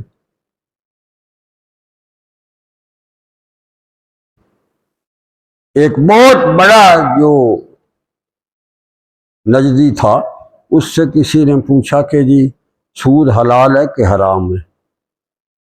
اس نے کہا جی حرام ہے۔ اس نے کہا پھر یہ نافذ ہو جانا چاہیے پوری دنیا پر؟ اس نے کہا جی نہیں، اگر صرف سود آج آپ ہٹا دیں تو آپ کی معیشت وہیں کھڑی ہو جائے گی، بس اللہ لعنت ہے تیرے مسلمان ہونے، عالم کہلانے پر۔ یہ میں نے خود بیان سنا تھا، وہ کہتے تھے سود حرام ہے مگر اس کو نکال دینے سے معیشت ختم ہو گئی۔ پوری دنیا سود پر جا رہی ہے، آپ کیسے بغیر سود کے چل سکتے؟ جب آپ صلی اللہ علیہ وسلم نے سود حرام کیا تو آپ نے حجۃ الوداع کے موقع پر خطبے میں ارشاد فرمایا تھا، جو میرے چاچے عباس کی طرف سے سود ہے میں اس پر اپنے پاؤں سے رونڈتا ہوں اس سود کو۔ اس وقت بھی تو پوری دنیا میں مکے کی بستی میں کتنا سود چاہو، جب آپ نے اپنے پاؤں مبارک سے روندا ہے تو اس کے بعد اس سود کا ایسا نام و نشان مٹا ہے، اور اللہ کی طرف سے ایسے انعام آئے کہ ساری دنیا جہان کی بڑی بڑی سلطنتیں جو ہیں ان کے خزانے اللہ کریم نے اٹھا کر محمد رسول اللہ کے خدام کو دے دی۔ ہم بڑے چور ہیں، ہم جبے کبے پہن کر دستاریں پہن کر بھی اللہ کے دین کے ساتھ چوریاں کرتے پھر رہے ہیں۔ ہمارے اندر درخانے بڑے بڑے تحفظات ہیں، ہم لوگوں کو بے وقوف بناتے پھر رہے ہیں، ہم صرف ایشوز پر سیاستیں کرتے پھر رہے ہیں۔ اسلام کو دین حق کے طور پر، نظام کے طور پر ماننے سے ہم گھبراتے ہیں، ہم آنکھیں چراتے ہیں، ہم طاغوت کے سامنے کھڑے ہو کر اتنی جرات نہیں کرتے، اپنے ملک میں نہیں کرتے۔ آج کے دور میں آپ یقین کریں خلافت راشدہ کا نام لینا بھی جرم ہے۔ میڈیا کے اوپر اگر آپ صرف یہ بات کر دیں خلافت راشدہ کے نظام کے ہم دائی ہیں، اس پر بھی کیا کچھ ہو جائے گا، نام نہیں لے سکتے آپ۔ جیسے آج جو ہے آپ مسلمان ملکوں میں فلسطین کے بارے میں بات نہیں کر سکتے،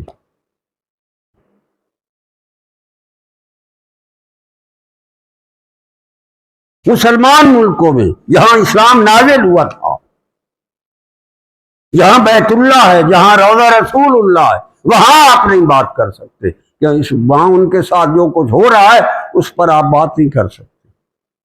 یہ 3-4 دن پہلے خبر آئی ہے کہ بیت اللہ کے مطاف میں ایک خاتون صرف فلسطین کا بینر اپنے سر کے ساتھ باندھ کے پھر رہی تھی، اس کو انہوں نے وہاں سے اٹھایا ہے اور اسی لمحے اس کو اس کے ملک واپس بھیج دیا، اس کا ویزا کینسل کر۔ آپ نام نہیں لے سکتے، حد مک۔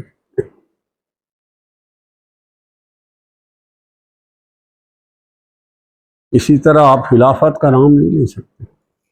خلافت راشدہ علی منہاج النبوت اگر اسلام سے آپ نکال دیں تو قرآن کی حقانیت آپ ثابت کیسے کریں گے؟ اس قرآن کے نفاذ کیا ہے اللہ کے رسول صلی اللہ علیہ وسلم کے بعد ان ہستیوں نے، اور انہوں نے دنیا سے منوایا ہے۔ معلوم دنیا میں تک 1 صدی کے تیسرے حصے تک یہ مسلسل چلا ہے، اور اس کے نتیجے میں دنیا نے دیکھا ہے کہ یہ روئے زمین کا سب سے بہترین نظام۔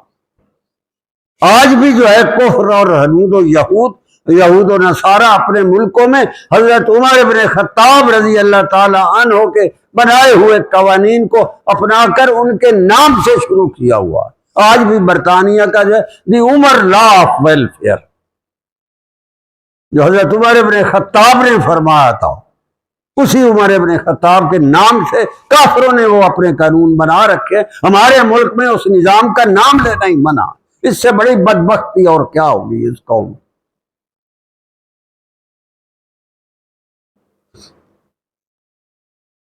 ویلفیئر تو وہ تھی، ہائے ہائے۔ حضرت عبد الرحمن بن عوف رضی اللہ عنہ فرماتے ہیں کہ رات کو میں ان کے ساتھ گشت پر تھا، حضرت عمر بن خطاب رضی اللہ عنہ رات کو گشت پر تھے تو مجھے ساتھ لے لیا، چلو تم یہ ساتھ۔ ہم چلتے چلتے مضافات مدینہ میں پھر رہے تھے تو وہاں ایک عرابی کا خیمہ تھا، اس میں سے بچوں کے رونے کی آواز آئی اور ماں کے ان کو جھڑکنے کی آواز آئی تو عمر ابن خطاب رضی اللہ عنہ نے کان لگا دی. تو گھر میں کچھ نہیں تھا تو بچے رو رہے تھے کھانے کو اور وہ ان کو ڈانٹ کر سلا رہی تھی. یار اتنا بڑا انسان جس کے بارے میں فرمایا کہ میرے بعد کوئی نبی ہوتا تو یہ نبی ہوتا. جب منبر نبی پر کھڑا ہو کر اپنے خطبہ دیتا تھا تو پوری دنیا کی نظریں ہوتی تھی پتہ نہیں یہ کیا کہہ دے اور دنیا میں کیا ہو جائے. وہ بندہ تھا. واپس آئے بیت المال کے نگران کو جگایا, اپنی پیٹھ پر راشن رکھے, اپنی پیٹھ پر سامان کھانے پینے کا رکھا, اس کے تمبو تک پہنچے, اس کے ساتھ بٹھایا, ہاتھ بٹھایا.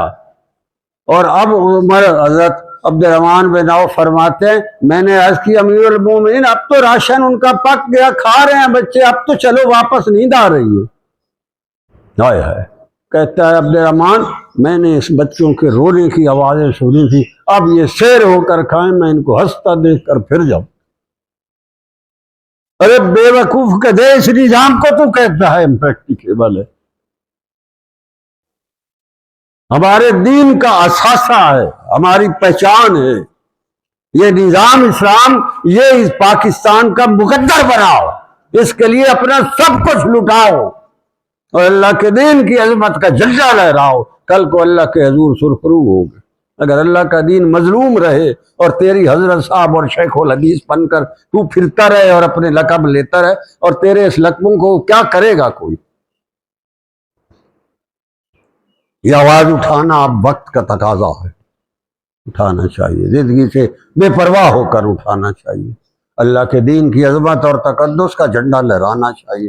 اگر ہم اس میں کامیاب نہ بھی ہوئے تو الحمدللہ برزخ میں ہم کامیاب ہیں. ہم اسی صف میں کھڑے ہوں گے جہاں خلافت راشدہ کے دائی کھڑے تھے انشاءاللہ. تو اللہ کہہ رہا ہے پھر لے آؤ اس جیسا کوئی نظام. قل فاتوا بصورۃ مثلہ, لاؤ کوئی ایسی صورت جس جیسے الفاظ نہیں بنائے جا سکتے. سورت کوثر 10 الفاظ پر ہے, ٹوٹل 10 الفاظ ہیں.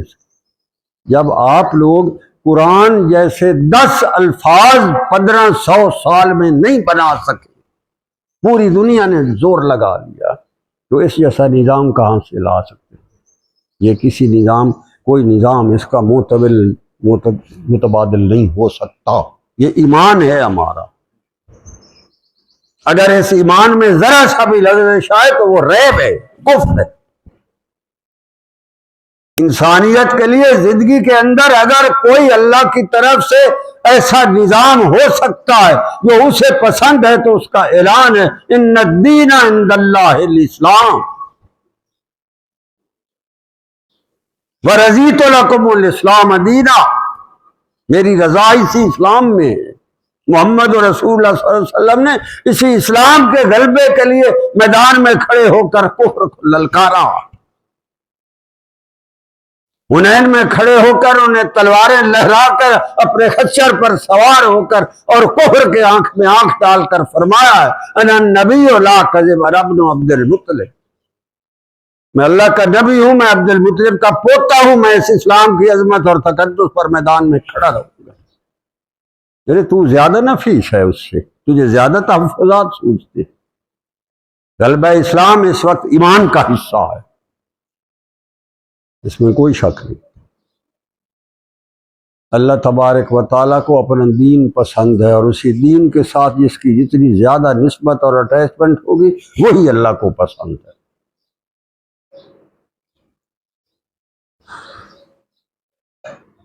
اللہ کہتا ہے بل کذبوا, یہ جھوٹے ہیں, یہ بڑے بے غیرت اور جھوٹے لوگ ہیں. بما لم یحیطوا بعلمہ, انہیں نہیں پتا اسلام کی عظمتیں کیا ہیں, بالکل یہ ناواقف.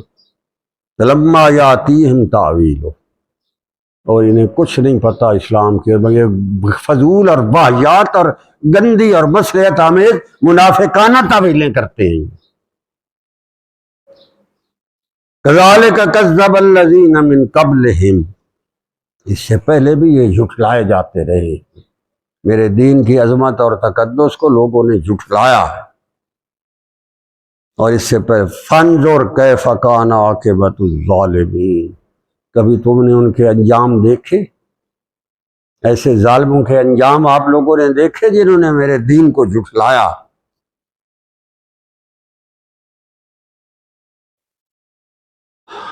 اللہ پناہ دے ایسے انجاموں سے۔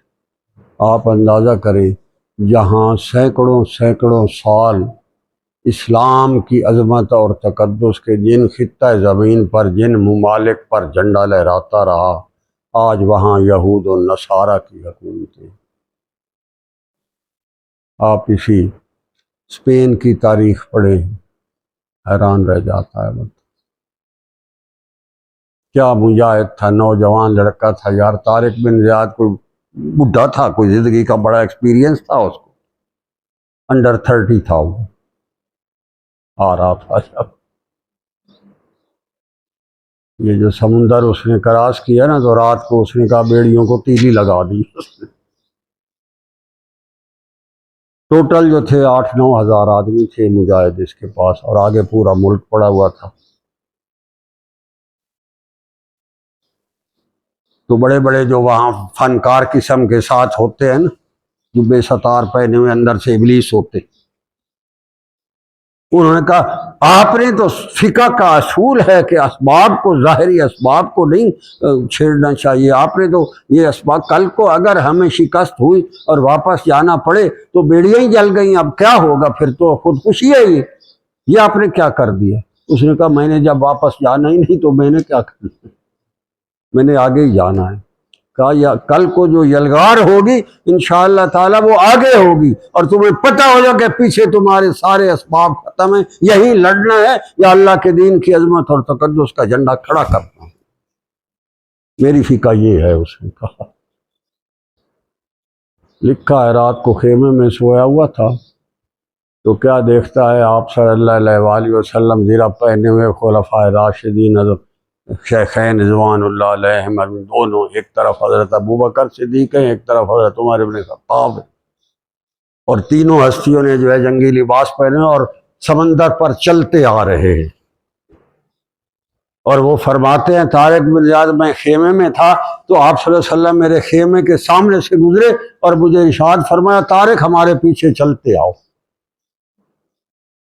کہ صبح جب ہم نے جنگ کے میدان میں صف آرا ہوئے تو میں نے کہا میں انشاءاللہ چلتا چلتا اس اسپین میں وہاں تک جاؤں گا جہاں میں نے رات کو محمد و رسول اللہ کے قدوم میں محنت نزول کا نظارہ کیا، میں وہاں جا کھڑا اور میں وہاں جا گیا۔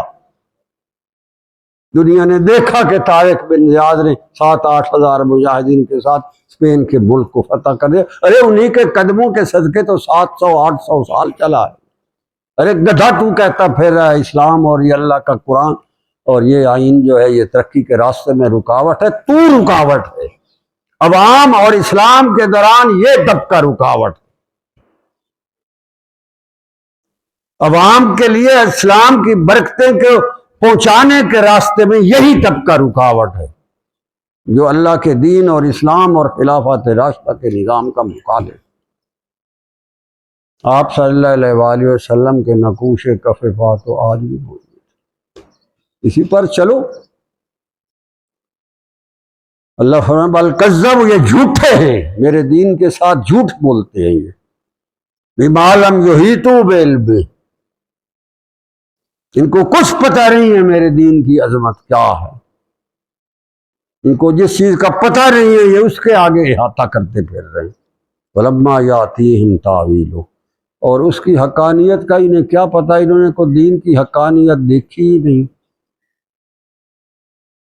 ان کو تو اسلام کی عظمت اور اسلام کے تقدس اور اس کی بہاریں تو ان کے نصیبوں میں ہی نہیں ہیں۔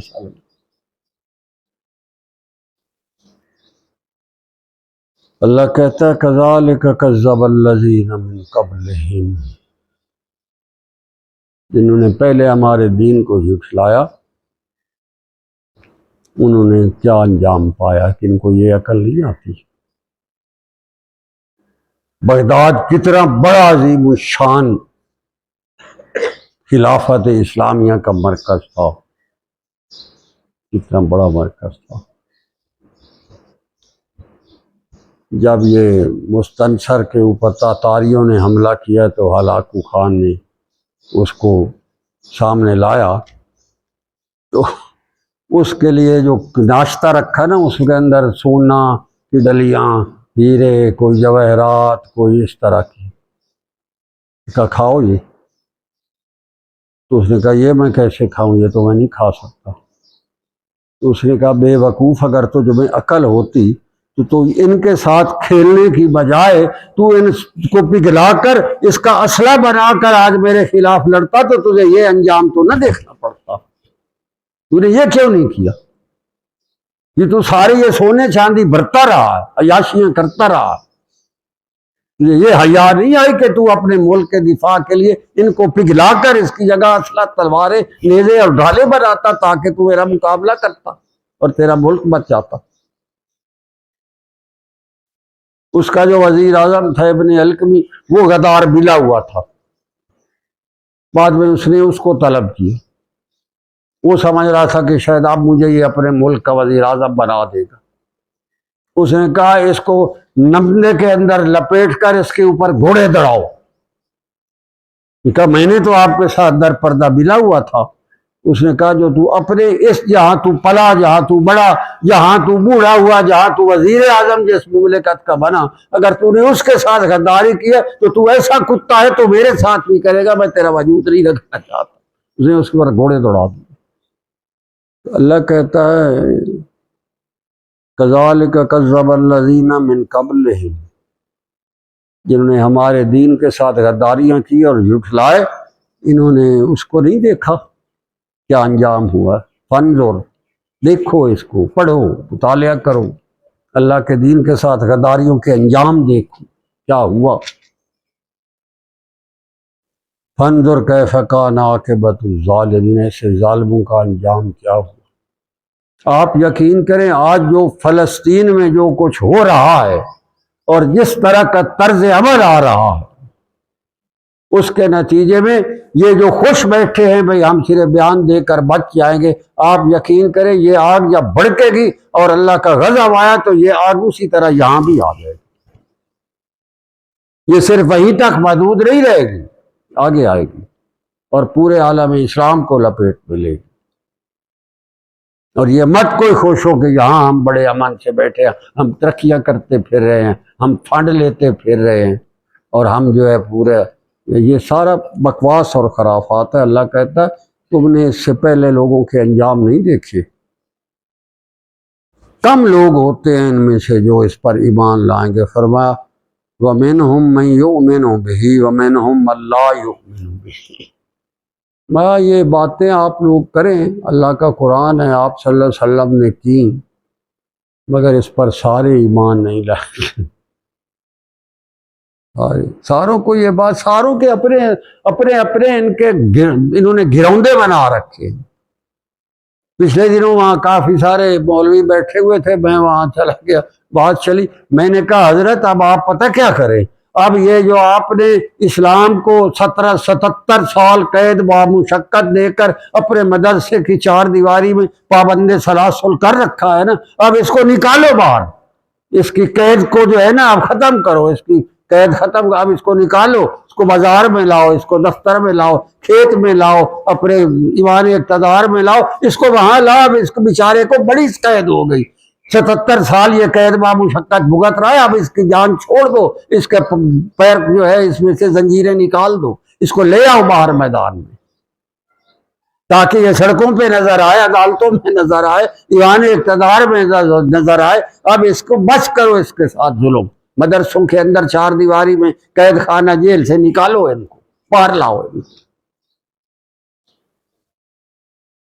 تو اللہ کہتا ہے یہ باتیں وَمِنْهُمْ مَن يُؤْمِنُ بِهِ وَمِنْهُمْ مَن لَا يُؤْمِنُ بِهِ، کئیوں کو سمجھ آئیں گی، کئیوں کو سمجھ نہیں آئیں گی۔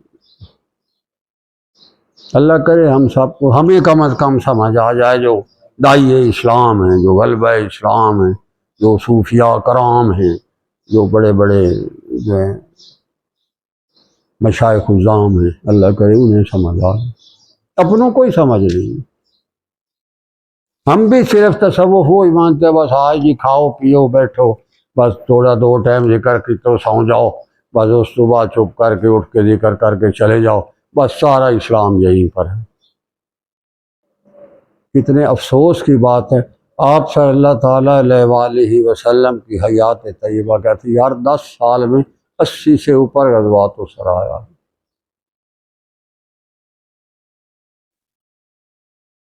اور صحابہ نے کیا وفائیں کی، اللہ کیا عجیب و غریب قسم کے لوگ تھے۔ حضرت انس رضی اللہ تعالیٰ عنہ 11 سال عمر تھی، آپ صلی اللہ علیہ وسلم کے حجرہ مطہر میں تشریف لائے، اور پھر 100 سال سے اوپر عمر تھی، اور پھر بھی جب کبھی حضرت عائشہ صدیقہ رضی اللہ عنہا کے ہاں تشریف لے جاتے تو پھر بھی اسی جگہ کونے میں بیٹھتے تھے جہاں بطور خادم بیٹھا کرتے تھے۔ عائشہ صدیقہ رضی اللہ عنہا فرماتی تھی انس اب تو تم بڑے امیر آدمی ہو، پھر بڑے اللہ نے امارت دی ان کو، اب تو تم بہت تم یہاں وہاں آ کر بیٹھتے ہو جہاں تم اس وقت ہمارے خادم ہوتے تھے۔ اس نے عرض کی ام المومنین میں دنیا جہان کا امیر بن جاؤں اس در کا میں خادم ہوں، میرے لیے وہ مقام یہی ہے جہاں میں تھا، چاہے میں دنیا کا بادشاہ ہو جاؤں، وہ میں سب کے لیے ہوں، یہاں تو میں وہی ہوں جیسے میں تھا۔ وہ فرماتے ہیں عجیب بات ہے کہ غزوہ خندق میں ہم جو ہے پہاڑ کاٹ رہے تھے ہتھوڑے مار مار کے، آپ صلی اللہ علیہ وسلم بھی ہمارے ساتھ والا جو گروپ تھا وہاں آپ بھی اسی طرح ہتھوڑے مار کے چٹانیں اڑا رہے تھے، تو میں نے دیکھا آپ صلی اللہ تعالیٰ علیہ وآلہ وسلم کچھ نہ کچھ کوئی گنگنا رہے ہیں کوئی چیز، یا کوئی آپ کے جب ہے مبارک میں کہ کوئی چیز ادا ہو رہی ہے، بھلا مجھے یہ نہیں سمجھ آئی آپ کیا فرما رہے ہیں، آپ ہتھوڑے بھی مار رہے ہیں، پتھر بھی توڑ رہے ہیں، خندق بھی کھود رہے ہیں، اور ساتھ ساتھ کچھ پڑھ بھی رہے ہیں۔ تو میں نے ذرا توجہ سے دھیان سے سنا بھلا کیا فرماتے ہیں۔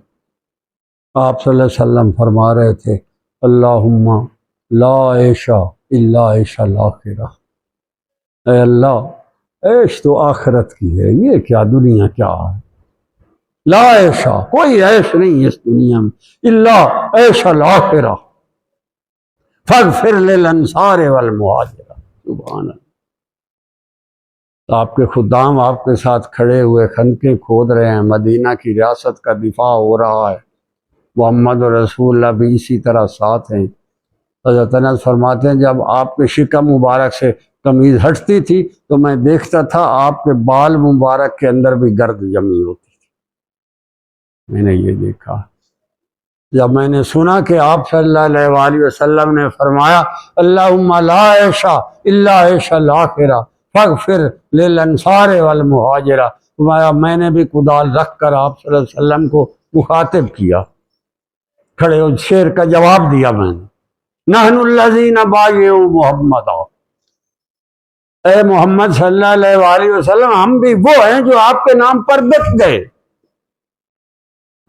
علی الجہاد ما بقینا ابدا، ہم جہاد کی زمین پر وہ نشانیاں چھوڑ جائیں گے، صدیوں کے بعد جو آئے گا وہ دیکھے گا کسی نے کسی سے وفا کی تھی، دنیا جانے گی اس کو۔ آج بھی آپ وہاں خندق والی جگہوں پر جائیں، اللہ جانتا ہے جب یہ نظارے ذہن میں آتے ہیں تو بندے کی عقل حیران رہ جاتی ہے۔ لوگ آج بھی یہی انجینئر کہتے ہیں کہ آج کے دور میں ماڈرن ترین مشینری کے ساتھ اتنی دیر میں اتنی گہری اتنی چوڑی خندق مشینیں نہیں کھود سکتی جو خدام محمد نے 1 مہینے میں کھود۔ نحن الذین بایعوا محمد، اے محمد ہم تو آپ کے نام پر بک گئے، علی الجہاد ما بقینا ابدا، ہم ایسی جہاد کریں گے اب جو روات تک دنیا آئے گی تو دیکھے گی کہ کسی نے کسی کے ساتھ مل کر اللہ کے دین کی عظمت کے دفاع کا جہاد کیا تھا۔ اللہ کہتا ہے میرے محمد صلی اللہ علیہ وسلم ومنہم من یؤمن بہ، کہیں نو سمجھے گل آئے گی، ومنہم من لا یؤمن بہ، کئی آکھن گے ہمیں جذباتی گلاں نے جی جان ہی دیو بس ایویں چپ کر کے اتنے ہی پے رہو بس اپنے کی فائدہ جی ایویں جان دا۔ اللہ کہتا ہے وَرَبُّكَ أَعْلَمُ بِالْمُفْسِدِينَ، ایسے فسادیوں کو میں خوب جانتا ہوں، مجھے پتا ہے سارا، میں ہر ایک کا اندر خانے کو جانتا ہوں، کیا ہے وہ، کہاں کھڑا ہے، کہاں بول رہا ہے، اس کے ارادے کیا ہیں، حرکتیں اس کی کیا ہیں، اس کے دل میں کیا ہے اور باہر زبان پر کیا ہے، امپریشن کیا دے رہا ہے اور اندر خانے کر کیا رہا ہے۔ وَرَبُّكَ أَعْلَمُ بِالْمُفْسِدِينَ، مجھے سب پتہ۔ میرے بھائی، اللہ کے دین کی عظمت اور تقدس اور اس کی شان اللہ تبارک و تعالیٰ کا بہت بڑا انعام، جس کو بھی اس دین کے حوالے سے اللہ تبارک و تعالیٰ چن لیتا ہے، دراصل اس کو وہ انعام میں عبدالآباد تک اپنا کوئی خاص عطا کرنا چاہتا ہے۔ حضرت امام احمد بن حنبل رحمہم اللہ تعالیٰ علیہ کے بارے میں مستند روایات ہیں۔ یہ حضرت امام شافعی کے شاگرد تھے۔ اس وقت حضرت امام شافعی مصر میں قاہرہ میں تھے اور یہ بغداد میں تھے۔ آپ صلی اللہ علیہ وآلہ وسلم نے امام شافعی کو فرمایا کہ شافعی احمد بن حنبل کو بتاؤ کہ اللہ تمہارے لیے اسلام کے نام پر ایک بہت بڑی آزمائش لا رہا ہے، اس میں ترکھڑا رہنا، ثابت قدم رہنا۔ اگر تو ثابت قدم رہا تو اللہ تجھے وہ انعام دے گا جو تیرے تصور میں بھی نہیں۔ صبح سویرے انہوں نے وہاں قاہرہ سے اپنا شاگرد ساتھی دوڑایا، وہ بغداد گیا، اس نے جا کر آپ صلی اللہ علیہ وآلہ وسلم کا پیغام پہنچایا، بڑے خوش ہوئے، اللہ نے مجھے اپنے دین کے لیے قبول فرمایا۔ یار وہ فقہ کا ایک امام ہے جس کے اوپر ایک پوری فقہ کا جماعت چلتی ہے، قرآن و حدیث وہ ہم سے زیادہ جانتا تھا، اس کو بھی ساری طویلیں آتی تھیں، عربی کی گرامر وہ بھی جانتا تھا۔ اس نے فرمایا میرا اللہ اگر مجھے پسند کرتا ہے تو مجھے امید ہے مجھے وہ ضرور اس میں استقامت بھی وہی دے گا، میں تو اپنی ذات میں کچھ نہیں، استقامت بھی وہی دے گا۔ تو اس نے اس خوشی میں جو حضرت امام شافعی کا بندہ آیا تھا پیغام دینے، اس کو اپنی ایک قمیض انعام کے طور پر خوشی کے انداز میں ہدیہ کی ہے، میری طرف سے یہ قمیض تمہیں انعام ہے، تم ایسا بہترین اللہ کا طرف سے پیغام لائے، اور میں اپنی طرف سے کوشش کروں گا، میرے شیخ کو بھی فرمائیں وہ بھی استقامت کے لیے دعا کریں، اور اللہ تبارک و تعالیٰ سے بھی اپنی طرف سے میں کوشش کروں گا۔ پھر کون سی مصیبت کا پہاڑ ہے جو اس پر نہیں ٹوٹا، مگر وہ کھڑا رہا ہے پہاڑ کی طرح اس کے آگے، کوڑے کھاتا رہا مگر اللہ کے دین کی عظمت کے تقدس کا گن گاتا رہا۔ اسے بھی یہ درباری ملاؤں نے کہا تھا، جب آتے نا تمسخر کے طور پر، جب پیش ہوتا بادشاہ کے دربار میں، تو وہ پھر اسے تمسخر مولانا یہ جو آپ کے جسم پر خون جو رس رہا ہے، یہ تو آپ کا وضو تو ٹوٹ جاتا ہوگا، پھر آپ کی نماز ہو جاتی ہے اس سے؟ درباری ملاؤں کے طویلیں سنو، بل کذبوا، اللہ کہ یہ بڑے بے غیرت کمینے ہوتے، جھوٹے ہیں۔ تو آگے سے امام صاحب فرماتے تھے ہاں اگر عمر بن خطاب رضی اللہ عنہ کا خون جو مسجد نبوی کے محراب میں گرا تھا، اس کے گرنے پر ان کی نماز ہو گئی تھی تو میری بھی ہو جائے۔ وہ آگے سے یہ جواب دیا کرتے تھے، اگر عمر بن خطاب جیسی ہستی جو یار محراب نبوی میں اللہ کے دین کی پاداش میں تو شہید ہوا ہے، کوئی ذاتی جھگڑا تھا کسی کے ساتھ، اپنے پلازوں کا یا دکانوں کا جھگڑا تھا، اگر ان کی جو ہے خون آلود لت پت میں نماز ہو گئی تھی تو میری بھی ہو جائے۔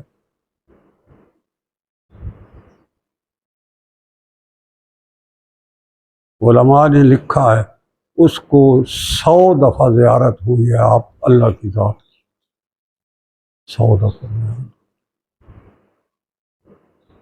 روایت ربانی کوئی معمولی بات، وہ بھی کہتا ہے پھر جنہیں ہم انعام دیتے ہیں پھر اپنی شان کے مطابق دیتے ہیں۔ صدیق ہوا ہے وقت۔ یہ جو ان کے بارے میں کہا جاتا ہے نا کہ وہ ہاتھ چھوڑ کر قیام کرتے تھے، وہ اس وجہ سے تھے۔ حضرت احمد اللہ علیہ نے ایک دفعہ فرمایا تھا کہ ان پر جب کوڑے برستے تھے نا تو یہ پھولوں کی ہڈیاں جو تھیں نا یہ ان کی ختم ہو گئی تھی، اس لیے ہاتھ ایسے کر نہیں سکتے۔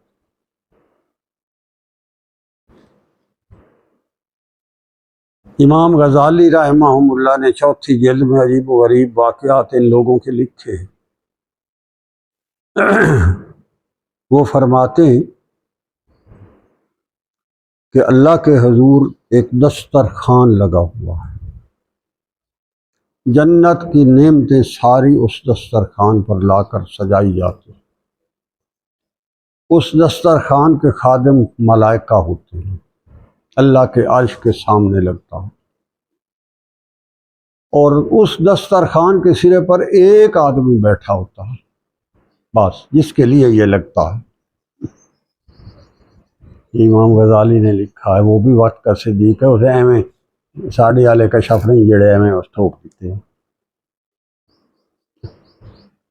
تو وہ ایک بندہ بیٹھا ہے، وہ جب کچھ کھانا چاہتا ہے، سامنے اللہ کا دربار ہے، اس کا عرش ہے، اللہ کی حضرات ہے، اور ادھر دسترخوان ہے، سامنے اس کے ملائکہ اس دسترخوان کے خادم ہیں، اور اس پہ سرے پر صرف ایک بندہ بیٹھا ہے جس کے لیے یہ ساری جنت کے سامان لگے ہوئے ہیں۔ اور وہ خود جب کوئی چیز کھانا چاہتا ہے صرف ادھر اشارہ کرتا ہے، ملائکہ فوراً لا کر اس کے منہ میں لے لیتے، وہ لقمہ بھی نہیں اٹھانے دیتے۔ تو فرماتے ہیں پتہ وہ کون ہے؟ کوئی پتہ نہیں۔ بھائی امام احمد بن حنبل ہے، وہاں یہ ہو رہا ہے اس کے ساتھ۔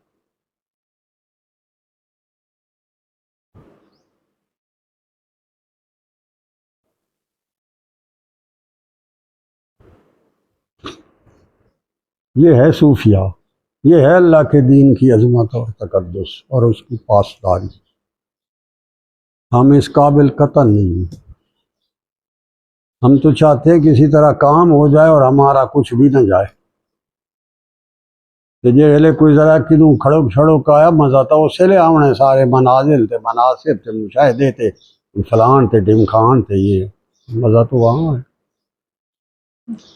میرے بھائی، اللہ کے دین کی عظمت اور تقدس اور اس کی پاسداری اللہ کو صرف اسی پر انعام ہے۔ طاغوتی نظام میں اللہ نے کچھ نہیں رکھا، یہ سب ابلیسیت کا جال ہے۔ ہمیشہ علی کلمت اللہ، سنت خیر الانام، اللہ کا پاک قرآن اور خلافت راشدہ کا نظام، بس اتنا ہی کھڑے رہو۔ اللہ تبارک و تعالی اپنی کرم نوازی سے اس کا وعدہ ہے، وہ ضرور یہاں ان دفعہ اسلام کا جھنڈا بلند فرمائے گا، کفر کو نیست و نابود فرمائے گا، اور اللہ کے دین کی عظمت اور تقدس کو پوری دنیا پر آشکارا فرمائے گا۔ اس نے ایک اولو العزم رسول اس کام کے لیے رکھا ہوا ہے جو آئے گا۔ عیسیٰ علیہ السلام اولو العزم، 5 جو رسول اولو العزم ہستی ان میں ہے۔ اس میں سب سے پہلے حضرت نوح علیہ السلام، پھر حضرت ابراہیم علیہ السلام، پھر موسیٰ علیہ السلام، پھر عیسیٰ علیہ السلام، اور آپ صلی اللہ علیہ وسلم ان کے امام۔ یہ 5 ہستی ہیں جن کو اولو العزم رسول، اللہ نے اولو العزم رسول میں سے ایسا ہستی کو رکھا ہوا ہے، آسمانوں پر بٹھا رکھا ہے اور زندہ ہیں۔ ہمارا یہ کہ یہ قادیانی کتے بے وقوف بے غیرت ہیں، وہ موجود ہے، ہمارا ایمان ہے، وہ ضرور تشریف لائیں گے، اور اللہ ان سے ایک دفعہ پھر وہ اسلام کی عظمت، وہ خود صاحب کتاب ہیں، وہ خود صاحب شریعت ہیں، مگر اللہ کی شان یہ ہے کہ آپ صلی اللہ علیہ وسلم کی اس شریعت کے پاسبان بن کر آئیں گے، اپنی شریعت یا انجیل کا ایک بات بھی نہیں کریں گے، صرف اسلام اور قرآن، اسلام اور قرآن، اسی کا جھنڈا لہرائیں گے، اور پھر اپنی طبی طور پر ان کی وفات ہوگی، اور آپ صلی اللہ علیہ وسلم کے ساتھ اسی حجرہ مبارک میں گنبد خضرا کے سائے میں دفن۔ یہ بات ہے۔ ہم سے ہونا ہمانا تو ہے کچھ نہیں، چلو اور نہیں تو اسی نظام کے دائی تو بنو۔ موت تو آئی کھڑی ہے، کسی وقت بھی کسی کی آ جائے گی۔ یہ سارے حالات ہیں نا، تک کسی کی زندگی کا ایک لمحہ بھی پتہ نہیں اس کے ساتھ کیا ہو جاتا۔ تو اگر اس جہان سے جائیں تو کم از کم ان ہستیوں کی نسبت تو ساتھ لے کر جائیں۔ اے اللہ ہم بھی جس جو بھی تھے نام تو تیرے اسلام کا لیتے ہی تھے، طاغوتی نظام کے تو حصہ نہیں بنتے تھے، باپ بیٹی جمہوریت پر تو لعنت بھیجتے تھے، ہم تو خلافت راشدہ کی بات کرتے تھے۔ یہ کہنے جوگے تو ہو جائیں۔ اللہ کریم توفیق عطا فرمائے۔ اور اللہ اعوذ باللہ من الشیطان الرجیم، بسم اللہ الرحمن الرحیم۔ ربنا ظلمنا انفسنا وان لم تغفر لنا وترحمنا ربنا هب لنا من ازواجنا وذرياتنا ربنا عليك توكلنا لا تجعلنا فتنة للذين كفروا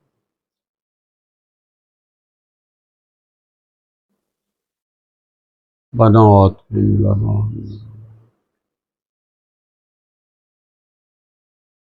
اللہ خیر حافظا ان الحکم الا للہ علیہ توکلت وعلیہ فلیتوکل المتوکلون عوذت بربی وربکم من کل متکبر لا یؤمن بالحساب اللہم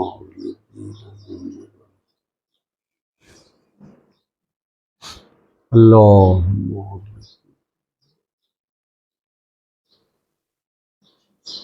اللہ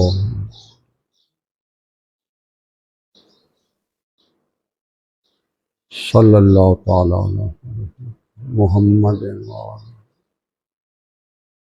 برحمتک یا چائے وغیرہ